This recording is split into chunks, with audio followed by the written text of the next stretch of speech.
Meus caros, e cá vamos a caminho da Guarda, buscar as provas globais, os exames do 9º ano. Como todos os anos, este ano também sou corretor, somos sempre os mesmos. E aproveito este bocadinho, que ainda é quase uma hora, para vos falar durante 5 minutos e não mais, sobre a terceira bronca de hoje. Quer dizer, a bronca não é de hoje, mas é hoje que ela está a ser explodida na comunicação social. Hoje de manhã falei-vos das outras duas, que são o facto do padre Mário Rui Pedras ter sido completamente ilibado, portanto foi queimado em praça pública e afinal estava inocente, e o caso de início, que era o de...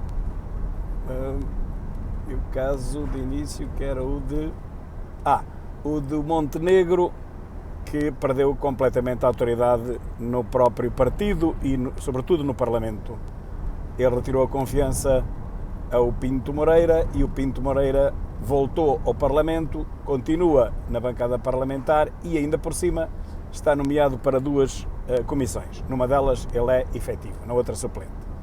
A terceira bronca, eu penso que neste momento ainda é a maior de todas, é que de repente perceberam que o amigo Costa, no seu pago por nós, mas é dele, decidiu fazer um desvio, decidiu armar-se em pirata do ar, como eu vos disse no sábado. Eu no sábado fiz um vídeo sobre isto, na altura ainda não havia bronca nenhuma, hoje é que há. Agarrou no Falcon e foi ver o jogo de futebol ao lado do seu amigo Viktor Orbán. Viktor Orbán, com quem ele enche a boca, chamou de fascista para cima, aqui dentro de portas. Fora de portas vai lá passar-lhe a mão pelo lombo para ser mais um voto para a sua eleição para o Conselho da Europa, não é? Como sabemos, os primeiros-ministros têm todos voto nesse Conselho da Europa de 27, que é aquilo que Costa quer ser. Quer ser o presidente daquilo, uma vez que já viu e já percebeu que ser presidente de Portugal não dá nada. Portugal é coisa que não existe sequer na Europa, portanto não tem qualquer importância internacional. Ainda mais, fazendo o péssimo serviço que ele tem feito à nação nos últimos 7 anos. Já não falamos no péssimo serviço que também fez à nação enquanto Ministro da Administração Interna, em que retirou do Ciresp aquilo que lhe fazia falta e que lhe fez falta nos incêndios de 17 de junho. Eu ontem falei nisso tudo, fiz um vídeo a falar nisso, porque a memória portuguesa realmente é 6 meses, como dizia Jorge Coelho, e eu acho que agora até é menos. As pessoas ao fim de 3 meses já não se lembram de nada. E, portanto, foi esse mesmo António Costa que, numa negociação, entre aspas, retirou ao Ciresp as redundâncias que lhe fizeram falta no dia 17, 18, 19 de junho e depois, mais tarde, em 15 e 16 de outubro, aqui já na Serra da Estrela, no interior do país. O Ciresp não funcionou, foi comido pelas chamas e não houve redundância. Portanto, as pessoas foram enviadas para a Estrada da Morte porque não havia comunicação, ninguém sabia o que estava a passar.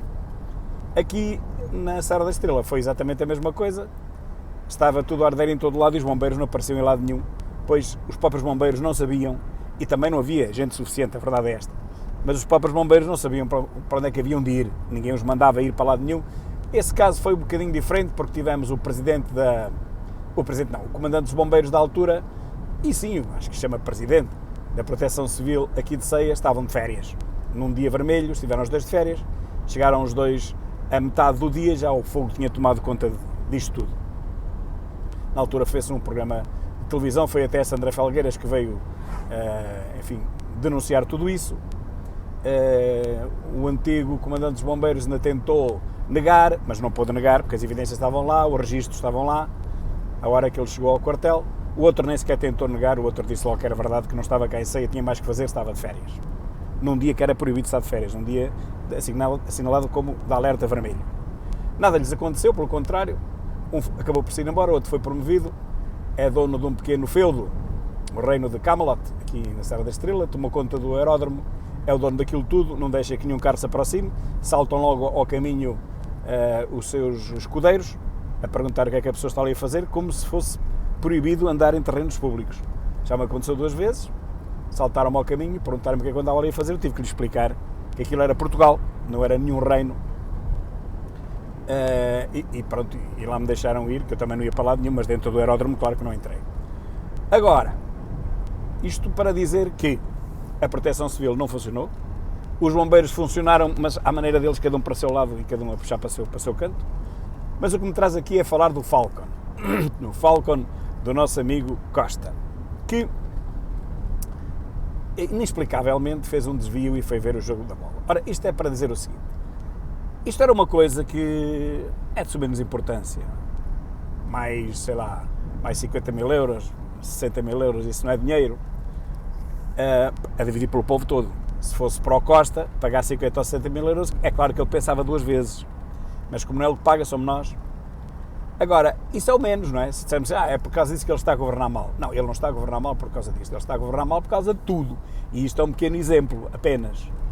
Vamos lá ver, quando se desvia um avião, porque não estava no roteiro, não estava na sua agenda política, que ele ia ver o jogo lá à Hungria, ainda menos ao lado de Viktor Orbán, que ele chama de fascista para cima, quando isto tudo se faz à revelia do povo, quer dizer, não publicando na sua agenda que vai fazer essa atividade, dá a ideia, e é verdade, que ele tentou esconder isso, como se fosse possível esconder isso. Claro que não era possível esconder isso, há sempre alguém com uma máquina fotográfica atrás e tirou-lhes as fotografias no tal estádio de futebol, eles a verem o jogo.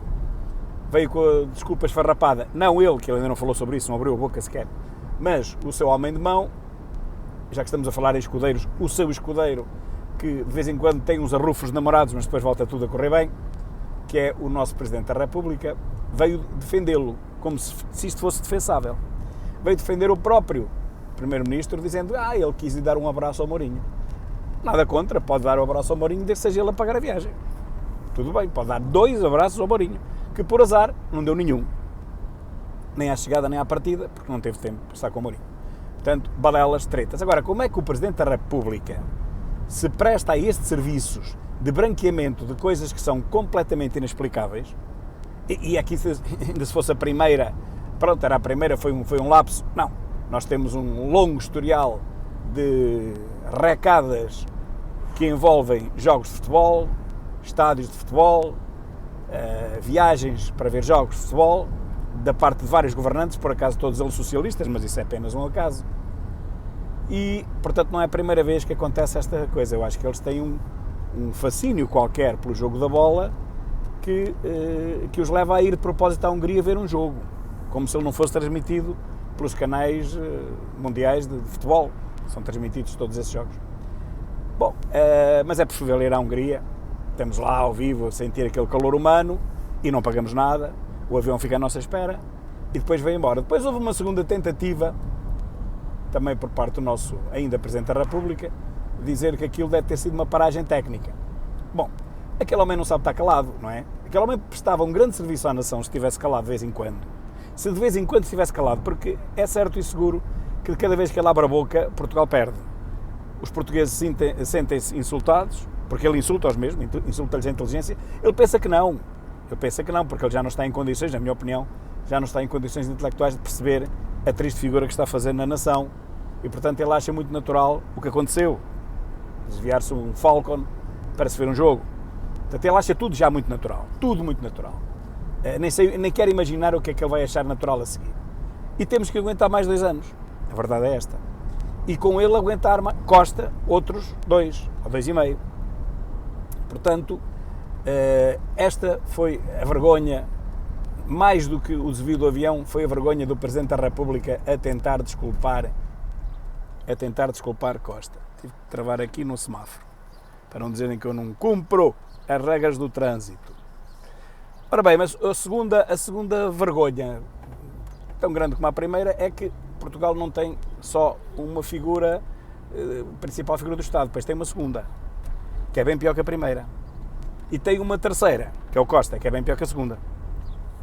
Aí eu não estou bem certo, acho que são iguais. A segunda figura triste do Estado português é o SS do PS, que hoje veio também falar sobre isto. Quer dizer, toda a gente fala sobre isto, tentando ajudar Costa, não sei em que é que o ajudam, acho que pelo contrário que só o prejudicam, tentando vir explicar outra vez o inexplicável. Já não bastava o Presidente da República, também agora a segunda figura triste do Estado veio também desculpabilizá-lo, que achava que não havia nada de especial naquilo, Mas enfim.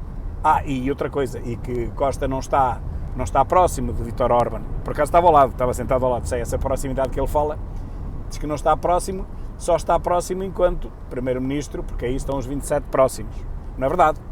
Já por várias vezes tentaram calar Vítor Orbán, várias vezes o Conselho da Europa e o Parlamento Europeu se indignou contra a filosofia política de Vítor Orbán, que é considerada de extrema-direita. Eu acho que não, eu acho que é apenas nacionalista.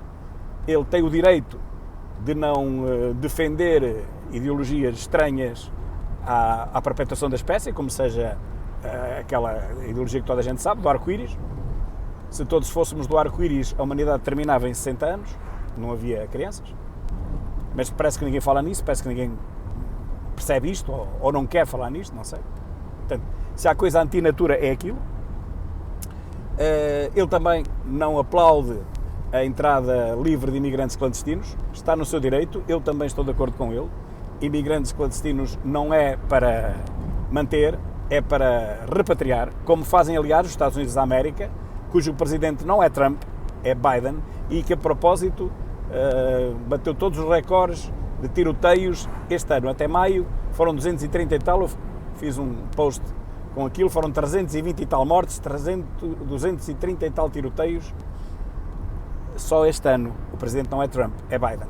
Ora, se os próprios Estados Unidos da América, como presidente de esquerda, não aceita imigrantes, condenava Trump por causa das caminhadas dos 5 mil mexicanos que vinham a atravessar rios e florestas para chegarem à América, eu pergunto, onde é que eles estão? Nenhum deles entrou. No tempo de Biden não entrou nenhum. Estas palavras são como a cereja, a gente vai falando em vários temas, e já que estou aqui a viajar e não tenho mais nada que fazer, só prestar atenção à estrada, mais nada, vou-me lembrando destas coisas. Realmente o Trump era um bandido, era um genocida, não protegia os coitadinhos, e afinal agora Biden, que está no mesmo lugar de Trump, tem exatamente a mesma política. A política do muro, que aliás começou com Obama, não foi com Trump. O muro não foi deitado abaixo, pelo contrário, continua a ser construído.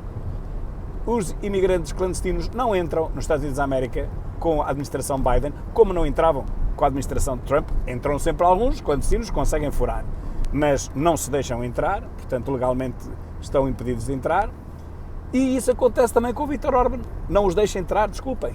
Ele diz, eu estou no meu direito, eu não quero aqui imigrantes clandestinos, não quero refugiados da guerra de Alecrim e Manjarona, guerras que não existem, e portanto, se for uma guerra que exista e se comprovadamente eles forem refugiados dessas guerras, muito bem, analisamos o processo. Agora, vêm, não sabe de onde, não trazem papéis nenhuns, não trazem documentos nenhuns, dizem que vêm da Síria a fugir da guerra da Síria.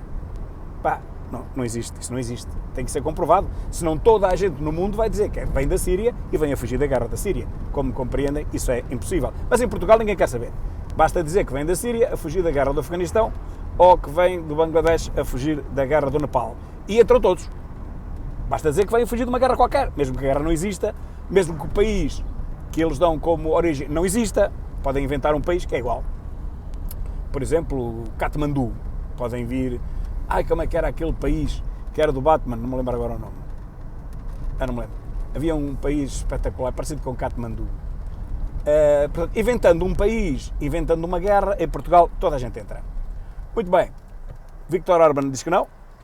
Na Hungria mandei eu. Aquilo não é uma bandalheira como é Portugal. E, portanto, só entra quem estiver legal. E ali ninguém pode esperar apoios a movimentos que...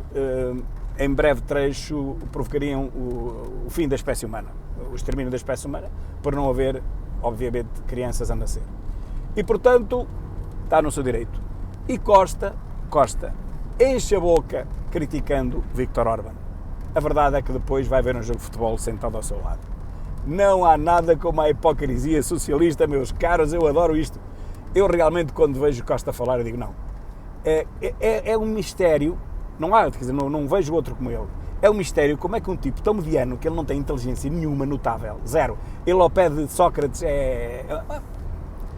Bem, não vou estar a ofendê-lo. É um mediano, intelectualmente mediano, um aluno de 3 menos, não é? De 1 a 5, é um aluno de 3 menos. E como é que ele consegue dar a volta a este país inteiro, coisa que o Sócrates não conseguiu, Sócrates sendo muito mais inteligente do que ele. Nem dá para comparar sequer. Como é que um tipo destes, que não é brilhante, que não...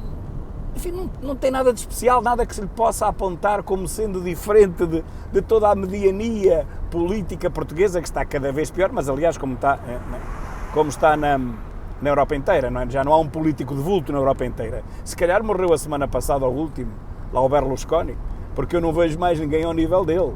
Claro que toda a comunicação socialista de esquerda diz mal, mas eu acho que foi mesmo o último político de vulto a falecer, político do século XX, é certo.